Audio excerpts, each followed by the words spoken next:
Hi, my name is Amish Agarwal. I'm an advocate practicing in Delhi, and I thought I'll make a video about what to do if your crazy ex-girlfriend starts harassing you. I made a video a couple of months ago about how to protect yourself against a crazy ex-boyfriend, on which a lot of people commented, what about crazy ex-girlfriends? So here goes.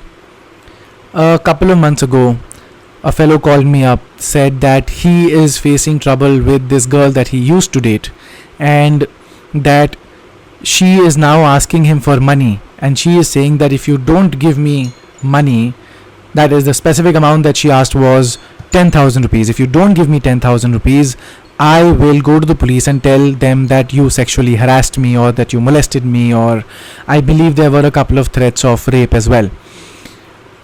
And this person called me up and said that although she's asking for just 10,000 rupees, but I am quite sure that if I do give her the 10,000 rupees right now, in all probability she will become even more bold because of this, and she will ask for more money in the future, and she can make a little revenue stream out of extorting money from me. I agreed with him, and I said that as a policy you should not give in to people who threaten you, because if they have that thing over you, they will keep having that thing over you, and nothing is going to stop them from asking you again and again for that money.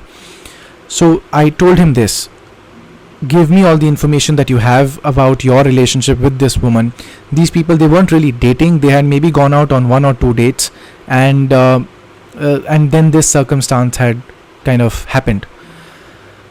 So I took the details, I drafted a legal notice, and I sent the legal notice to the woman on her WhatsApp, and then I told my client to block this woman from all social media so that she cannot reach out to him, or she cannot engage in any further communication with him, in which he could say something which could go against him, and then she could use that with the police.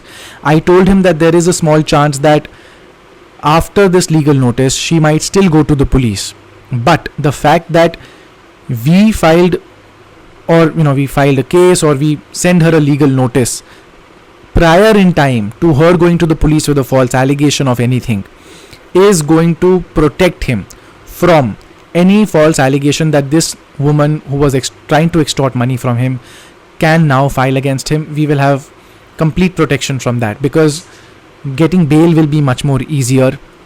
And the fact that he had screenshots of conversations where she is saying, which if I was her lawyer I would not have advised her to do, she on message she says, either you transfer the money today itself, or I am going to the police and we are going to take necessary action, which of course is very, very concrete proof. So I included in that legal notice that there are screenshots of her asking money from him and threatening that otherwise she'll go to the police. And apart from that, the crux of the legal notice was that I gave an entire description on behalf of and on instructions of my client, Mr. X. I am serving you with the following legal notice: that you and my client met at so and so location on so and so date, that you started dating and you started a courtship period wherein when things did not work out and the parties parted ways, you, the lady, reached out to my client trying to extort money from him, and this is the ABC proof that is there to show that you are actually trying to extort money from my client. We executed it quite successfully. I asked him several months down the line whether she contacted him, whether he got any call from the police, whether any case was filed against him. The answer was no. The woman left him alone.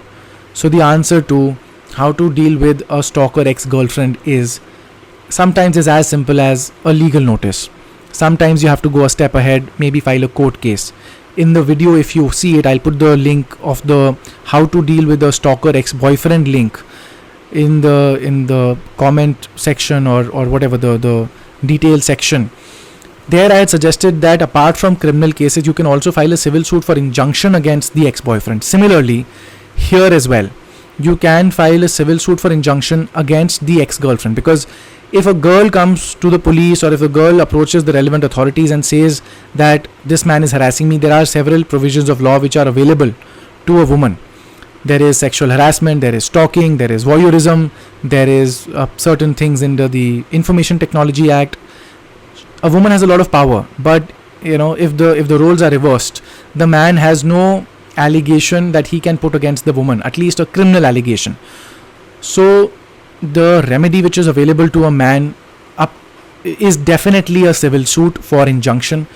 And the best part about it is that once you file a civil suit for injunction and notice is issued by the court, the moment the woman receives a summons of the court, she has to file her reply, that is her written statement, within 30 days from receiving that summons.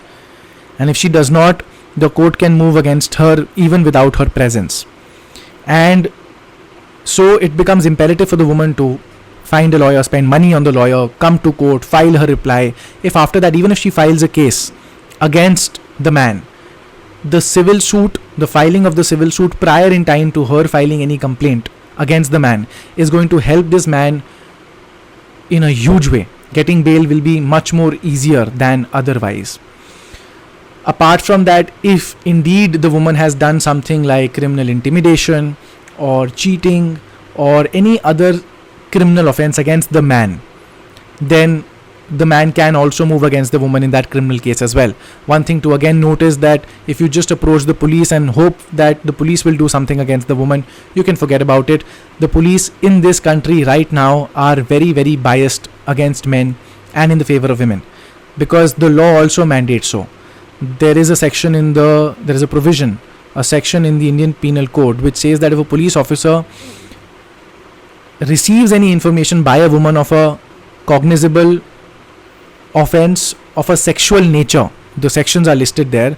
These offenses, if the police upon receiving information does not immediately register an FIR, they can themselves go to jail. And that is why the imperative on the police is much greater to help out women than men. And of course, women can be victims, men can also be victims.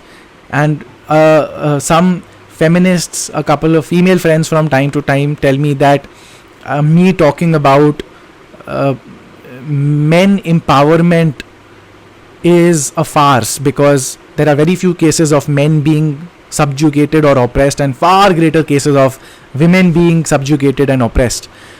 My only reply is that even if it is one person who is being wronged, there must be some remedy. And you cannot, if even one person is being falsely accused, unjustifiably being accused, then the answer is that we have to have remedies, we have to have checks and balances in place. And then women's rights groups, women friends, feminists argue that if a man is falsely accused and he is proved innocent in a court of law, then he does have the remedy in a court of law to seek damages or to seek prosecution of the woman. The answer is it is not so simple. In a criminal case, the problem is that the man must not only prove that the allegations were false, but also that the allegations were made with a malafide intent. Now, malafide means bad intention. How does one prove intention unless there is some very, very clear proof that there was some ill intention on part of the woman over here?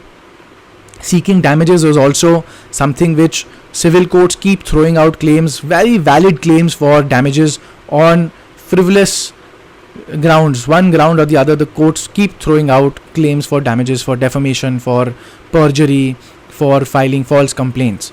So there has to be an effective mechanism, and at the very least, even if there are no offenses, or you have to face a criminal case or any other case at the behest of a woman who has falsely accused you, at the very least you should also immediately file a civil suit against her as well for damages for doing whatever she has done to you, independent of what the allegations she has leveled against you. If in this particular case the woman would have approached the police and she would have gotten an FIR registered against him for sexual harassment or molestation or rape or whatever, without waiting for that case to culminate, the man could also file a civil suit for injunction, for civil suit for damages against the woman, in this case for one is of course a criminal case, criminal intimidation, but apart from that also seeking damages for intimidation and for threats that false accusations will be used to extort money from this person. there might be fewer remedies for men, but they are not without remedies. There are things that a man can do to safeguard his interests if he comes across a psychotic woman who then becomes the psychotic ex-girlfriend.